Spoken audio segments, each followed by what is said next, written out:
Bok, ja sam Erika.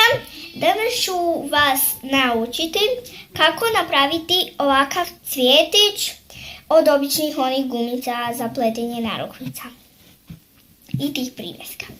Potrebna vam je malo duža kuklica i ja sam uzela ovu debelu. I ovako, od jedne boje vam je potrebno 7 gumica, u mom slučaju to je crna, a od druge boje 13 gumica. Ok, počinjemo ovako.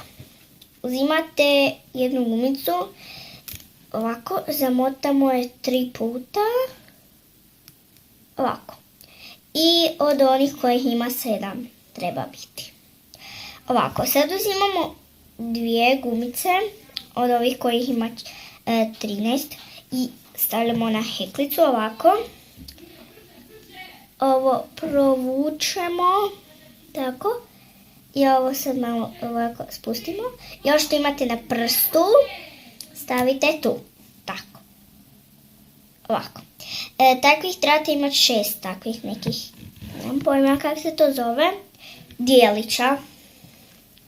Ja ću sad napraviti i drugi i onda ću zaustaviti, pa napraviti onda. Znači ovako, napravila sam drugi. Evo ovako.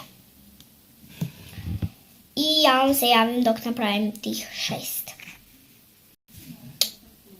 Ja sam napravila ovakvih 6 tih dijelića i od jedne boje vam je ostala jedna gumica i od druge boje vam je ostala jedna gumica. Sad uzimate bilo koju od ove 2 gumice, ja ću sad ovu tamnu rozu i ovako stavite na heklicu i ovo samo provlačite, ovako to radite. Ovako. Evo, ja ću sad to malo ovako. Sad ovo stavite sve na istu stranu. Sad ovo što imate na prstu stavite tu. Evo, već ima oblik našeg cvjetića. Gumica.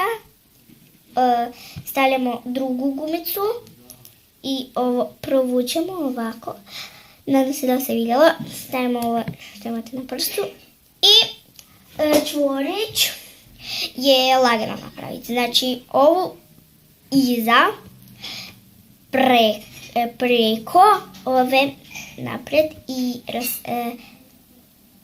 razvucite, ali ne prejako da ne pukne gumica. Evo vašeg cvjetića. Gotovi vaš privesak, cvjetić. I to bi bilo to do videa. Bok!